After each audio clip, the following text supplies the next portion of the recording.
Ang sulat ni Judas. Mula kay Judas, alipin ni Jesucristo at kapatid ni Santiago. Para sa mga tinawag ng Diyos, mga namumuhay sa pag-ibig ng Diyos Ama at sa pag-iingat ni Jesucristo. Sumagana nawa sa inyo ang habag, kapayapaan at pag-ibig. Mga minamahal, ang nais ko sanang isulat sa inyo'y ang tungkol sa kaligtasang tinatamasa nating lahat. Ngunit nakita kong ang kailangang isulat sa inyo'y isang panawagan na ipaglaban ang pananampalatayang ipinagkaloob minsan at magpakailanman sa mga banal. Sapagkat lihim na nakapasok sa inyong samahan ang ilang taong ayaw kumilala sa Diyos. Binabaluktot nila ang aral tungkol sa kagandahang loob ng Diyos upang mabigyang katwiran ang kanilang kahalayan. Ayaw nilang kilalanin si Jesucristo, ang ating kaisa-isang puno at Panginoon. Noon pa mang unay sinabi na ng kasulatan ang parusang nakalaan sa kanila. Kahit na alam na ninyo ang lahat ng ito, ibig ko pa ring ipaalala sa inyo na matapos iligtas ng Panginoon ang bansang Israel sa lupain ng Ehipto, pinuksa niya ang mga taong hindi nananalig sa Kanya. Alalahanin din ninyo ang mga anghel na hindi nanatili sa kanilang dating kalagayan at kapangyarihan. Sa halip ay iniwan ang kanilang tahanan. Kaya't sila'y ginapos ng Diyos ng di mapapatid na tanikala at ibinilanggo sa pusod ng kadiliman hanggang sa hatulan sa dakilang araw ng paghuhukom. Alalahanin din ninyong ang Sodoma at Gomora at mga karatig lungsod ay nalulong sa kahalayan at di karaniwang pagnanasa ng laman. Kaya't sila'y pinarusahan sa apoy na di namamatay bilang babala sa lahat. Ganyan din ang mga taong ito. Dahil sa kanilang mga panaginip ay dinudungisan nila ang kanilang sariling katawan. Hinahamak nila ang kapangyarihan ng Diyos at nilalait ang mararangal na anghel.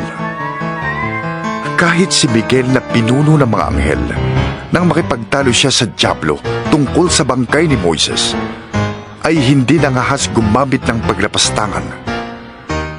Ang tanging sinabi niya ay, "Parusahan ka ng Panginoon."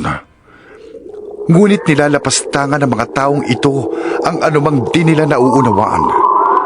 Sila ay tulad ng mga hayop na ang sinusunod lamang ay ang kanilang damdamin, kaya't sila'y napapahamak. Kahabag-habag sila. Nakakakilabot ang sasapitin nila, sapagkat sumunod sila sa halimbawa ni Cain. Tulad ni Balaam, hindi sila nag-atubiling gumawa ng mali dahil lamang sa salapi. Naghimagsik silang tulad ni Kore, kaya't sila'y namatay ding katulad niya. Napakalaking kahihiyan at kasiraang puri ang sila'y makasama ninyo sa mga salu-salong pangmagkakapatid. Wala silang iniintindi kundi ang kanilang sarili. Para silang mga ulap na tinatangay ng hangin at di nagdadala ng ulan.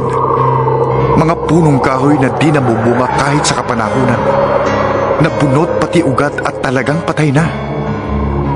Sila'y mga alon sa dagat na ang bula ay ang kanilang mga gawang kahiyahiya.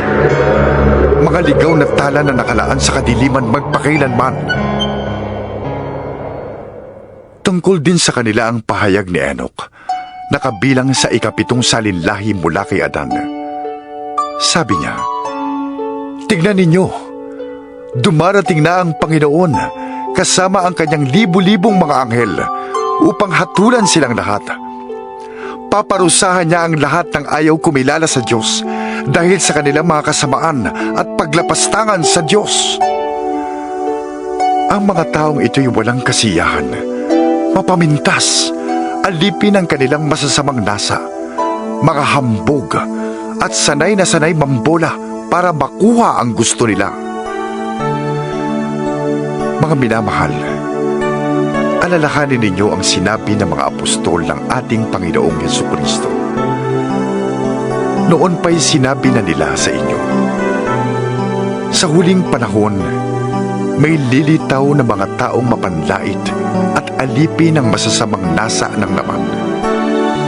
Ito ang mga taong lumilikha ng pagkakabahabahagi, mga taong alipin ng kanilang masasamang nasa at hindi pinapatnubayan ng Espiritu.